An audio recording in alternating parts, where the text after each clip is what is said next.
Let's start, though, with Michael Kovrig's trial in China. Like Michael Spavar's on Friday, it ended without a verdict, but with a show of solidarity outside the courthouse. The United Kingdom, the Netherlands, Estonia, Sweden, Denmark, Finland.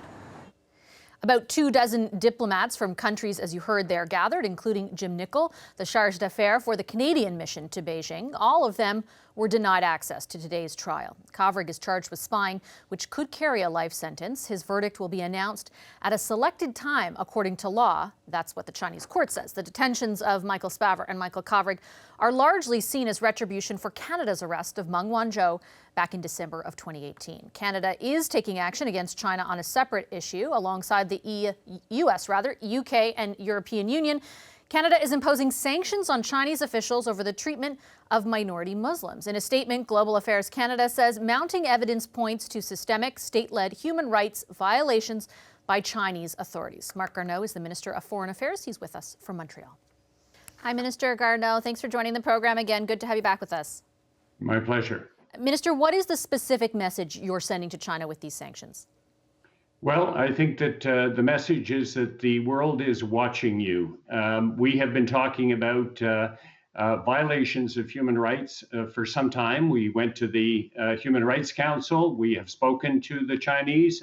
We have made it very clear that we're very preoccupied, and so are many other countries. So today's sanctions are a follow-up to what we had done with respect to Canadian companies using wittingly or unwittingly forced labor. And in this particular case, we're sending a message that we are deeply preoccupied with human rights in the Xinjiang area, and that we continue to demand that China allow unfettered access to examine the situation. And more countries are joining us in this. Is there the possibility of further sanctions if China does not, as it has so far indicated, allow that unfettered access? We'll see what happens, but this is unprecedented in terms of Canada applying sanctions to individuals. This is a first, and we're doing it with the United States, the UK, and also the European Union. So this is significant. More and more countries are working multilaterally. This is something that we have said from the beginning, that we will work together to send messages to China. China needs to listen, and more countries are going to be looking at these human rights violations as we build momentum. The U.S. had sanctioned 2 of the officials that Canada did today back in July of 2028 over their involvement in perpetrating human rights abuses against the Uyghurs. Why did it take an additional 8 months for Canada to join on? We have been asking China to allow unfettered access. We've worked with the Human Rights Commissioner of the United Nations. The moment had arrived for us. We had been working with our partners, and it's significant that the European Union is with us, as well as the UK and the United States. And the moment had arrived for us to, as a group, apply those sanctions. And we believe that this gets the message across in a much more direct and powerful way. And what if it doesn't? We will continue to press on human rights violations, and I encourage all countries of the world who deal with China to ask questions of China with respect to their treatment of the Uyghurs. This is a situation that has been around for quite some time now, and it is one that the government of China must address. It is totally unacceptable what we have heard coming out of Xinjiang with respect to the treatment of Uyghurs, whether it is their arbitrary detention of over 1 million of them, whether it's torture or forced sterilization or forced re-education or forced labor. These are extremely concerning issues, and we are, as a group today, a significant group of countries, pointing that out, and we're going to continue. So the eyes of the world are beginning to turn towards China, and questions are going to be asked. You listed very specifically there human rights abuses that are taking place. The announcement that you made on these sanctions also does the same. Mounting evidence points to systemic state-led human rights violations by Chinese authorities. This includes the mass arbitrary detention of more than 1 million Uyghurs and other Muslim ethnic minorities on the basis of their religion and ethnicity, as well as political re-education, forced labor, torture, and forced sterilization. Yet, in the release and tonight and other nights, you won't call it genocide. You're willing to sanction Chinese officials for this behavior, but not label it genocide. Why? We take allegations of genocide extremely seriously, and we will do our homework with other countries before we make that decision. But make no mistake about it, we are continuing to gather the evidence with respect to it. And at the moment, we are definitely 100% certain that there are egregious human rights violations.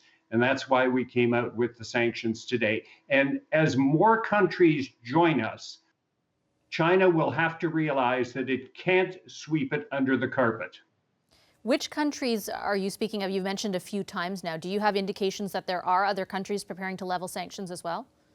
We will work with other countries, and I'm not going to speak for them. They will make their own decisions. But the evidence is overwhelming. Today, a very strong group of countries, the European Union, the United States, Canada, and the UK, made the decision to impose sanctions on 4 individuals and an entity in Xinjiang, those that we hold most responsible for these egregious acts of human rights violations. I know that I take your point, Minister, that using the term genocide is legally loaded, and I know it's one that your government has made before. But when you talk about, for example, the evidence is overwhelming, and we, since the last time we spoke on this program, there has been a body of evidence and a legal decision rendered by people like Alan Rock and Erwin Kotler and Romeo Dallaire on this program, who said that evidence was now enough for him to say that it was genocide. And he said countries like ours are not saying so because they're worried, because out of self-interest, essentially. He was almost emotional when he was saying it. Is he right? I mean, is that the reason? Otherwise, I just don't. But you're willing to sanction them. Why aren't you willing to call it what it is? We are very conscious of the reports that have been tabled recently, and individuals who have said that it was genocide. And our parliament, 266, voted that it was genocide. We take all of that into account, but we have to make a decision with respect to whether or not we call it genocide.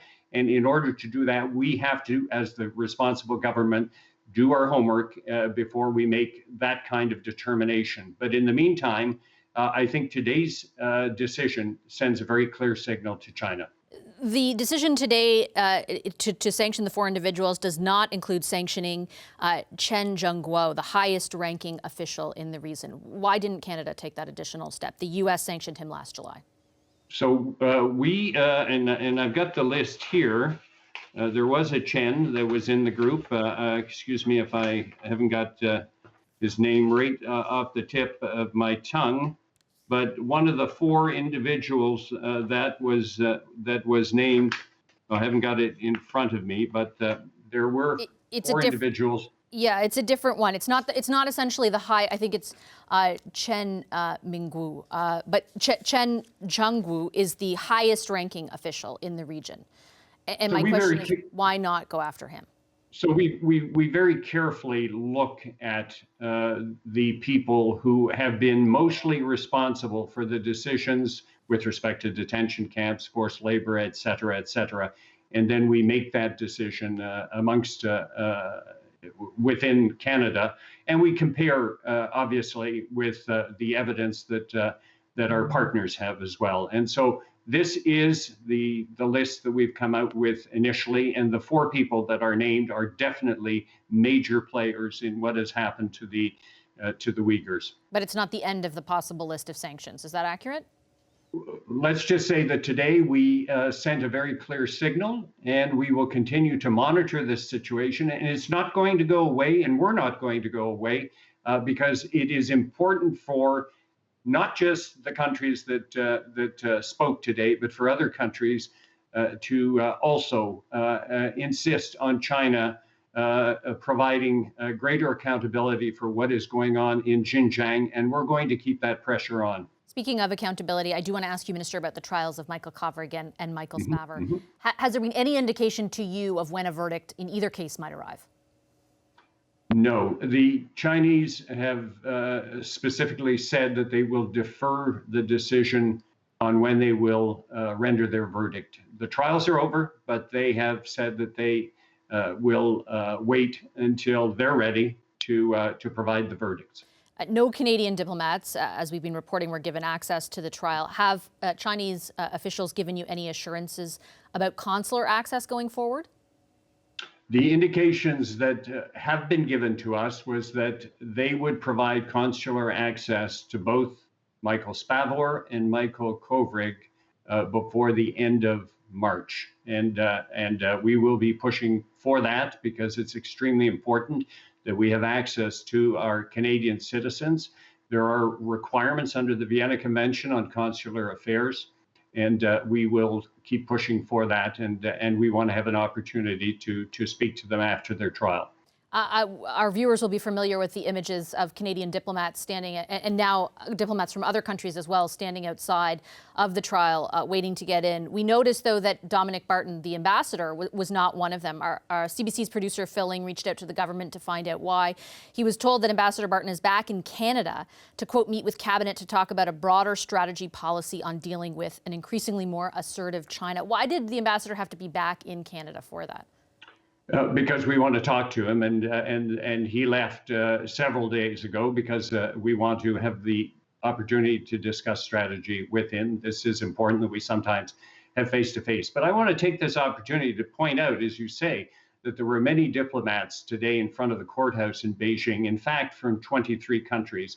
That's another demonstration of how multilateral cooperation is beginning to get the message across. This is very significant. The 23 countries stood in front of the courthouse today to signify their solidarity with Canada and their objections to arbitrary detention. And I will point out again, on the multilateral front, the declaration of arbitrary detention in state-to-state relations, which I was able to announce on the 15th of February, is yet another indication, in this case, of 58 countries banding together to send a clear signal to China that arbitrary detention of the citizens of another country is not acceptable. And my advice to all other countries in the world is, if you are doing business with China and you have citizens of your country in China and you have disagreements with them, there is the possibility that your citizens could be detained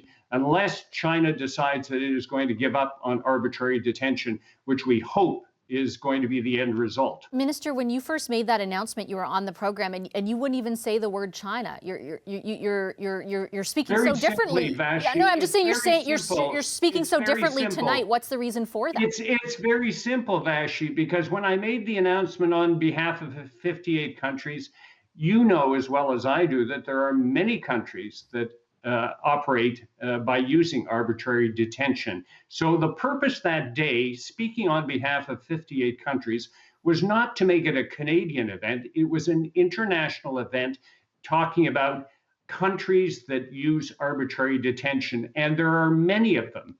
This was truly an international moment. But for you now, it is a message to China. Is that accurate? At this specific moment, this is a message to China because we're talking about Michael Spavor and Michael Kovrig. But arbitrary detention, sadly, is something that other countries face because there are certain other countries in the world that use it. If the situation continues to deteriorate with Michael Kovrig and with Michael Spavor, are sanctions something that your government would consider in this respect?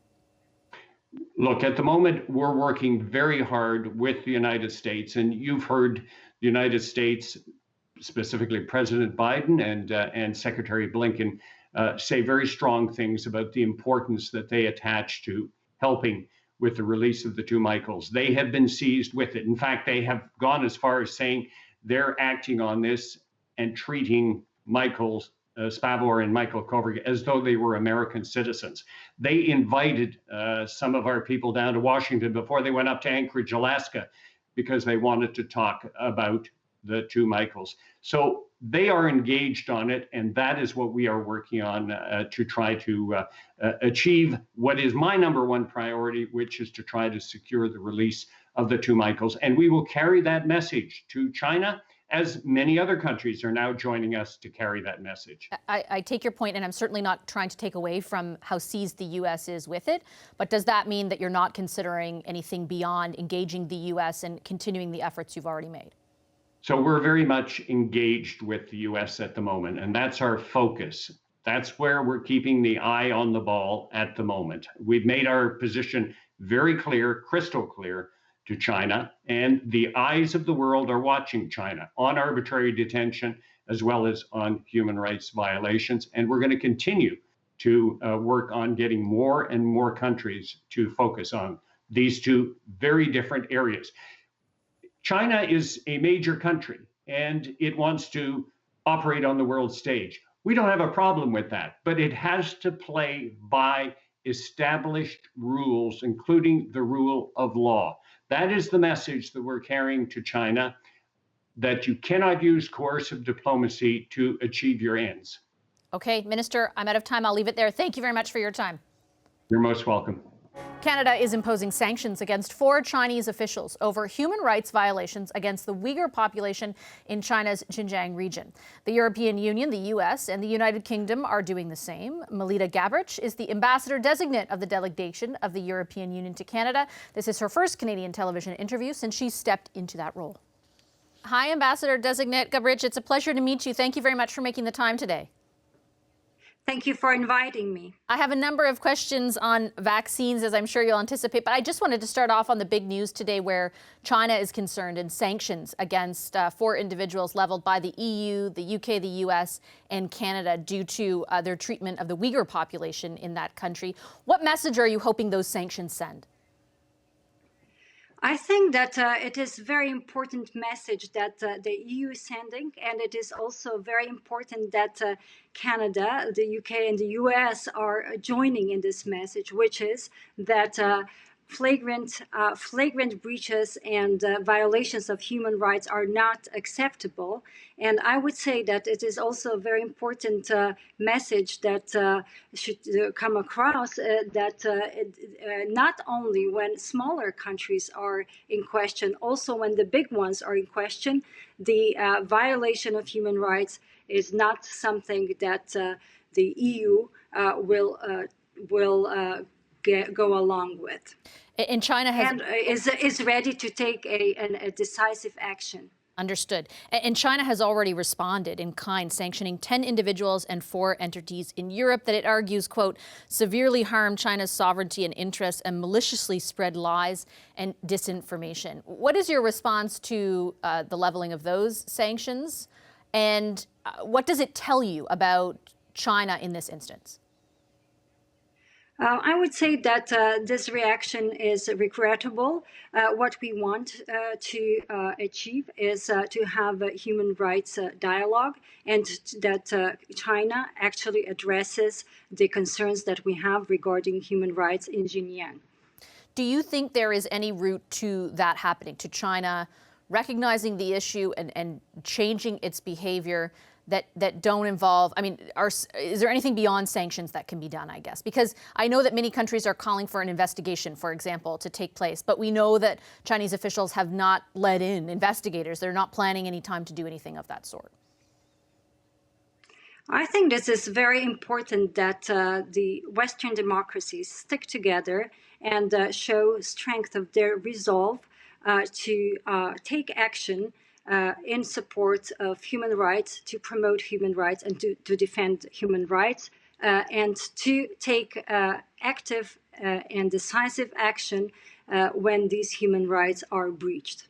Speaking of that, and especially all those allies, Western democracies working in concert, I know that you and many of your colleagues have been following along what's happening to Michael Kovrig and Michael Spavor, the 2 Canadians who are detained in China. Their trials have now taken place.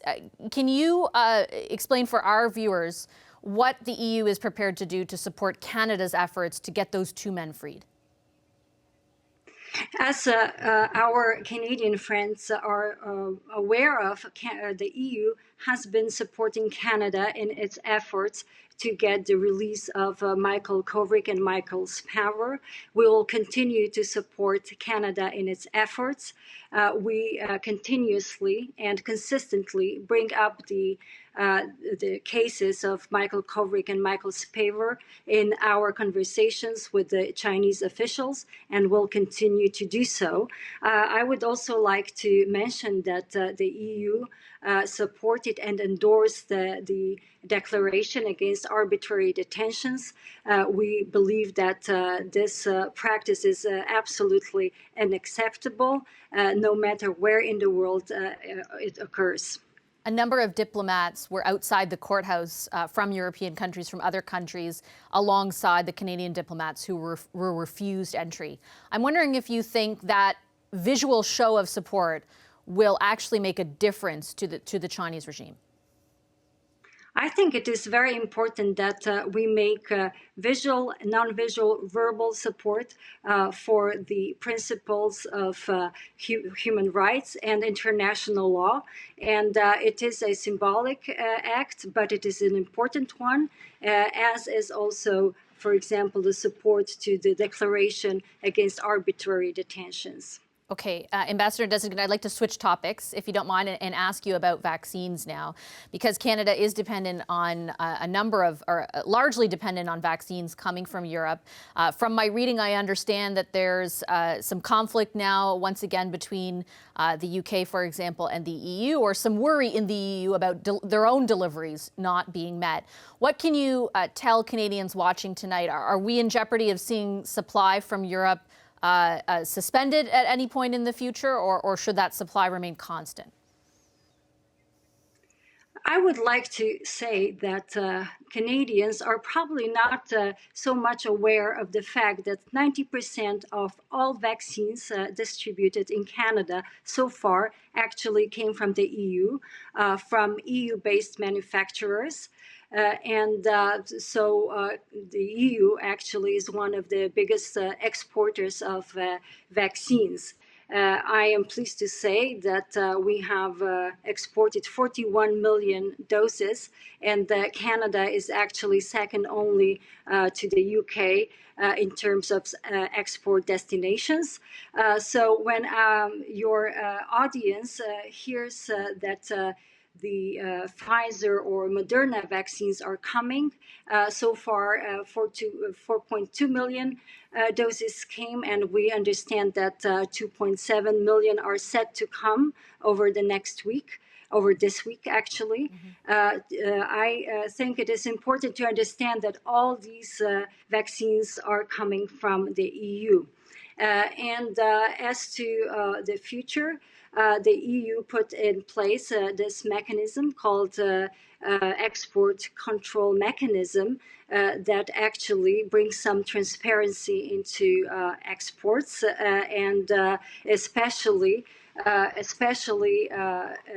kind of is geared to make sure that the companies are honoring their obligations, their contractual obligations, both to the EU countries and then also to third countries. And here I would like to emphasize that actually, while there were 250 requests for authorization of exports, only one was rejected. And the reason it was rejected was simple, because that company did not live up to its contractual obligations towards the EU countries.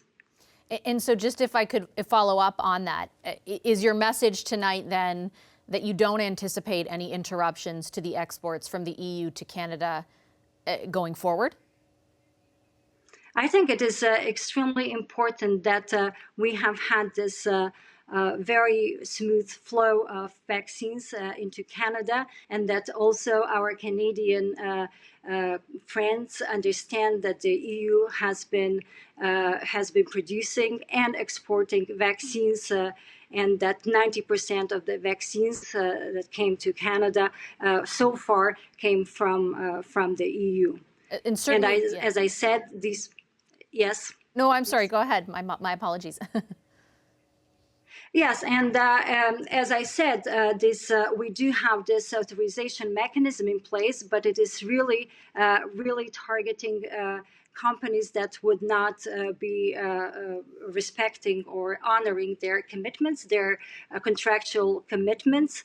And in the case of Pfizer and Moderna, the two producers that export to Canada, we understand that they have been largely respecting and honoring their commitments. Okay, understood. And I'll leave it there. Thank you so much for your time, Ambassador Designate. Real pleasure to have you on our program. Thank you. Thank you. Hi, I'm Vashi Capellos, host of Power in Politics. See more of our show by subscribing to the CBC News channel or click the link for another video.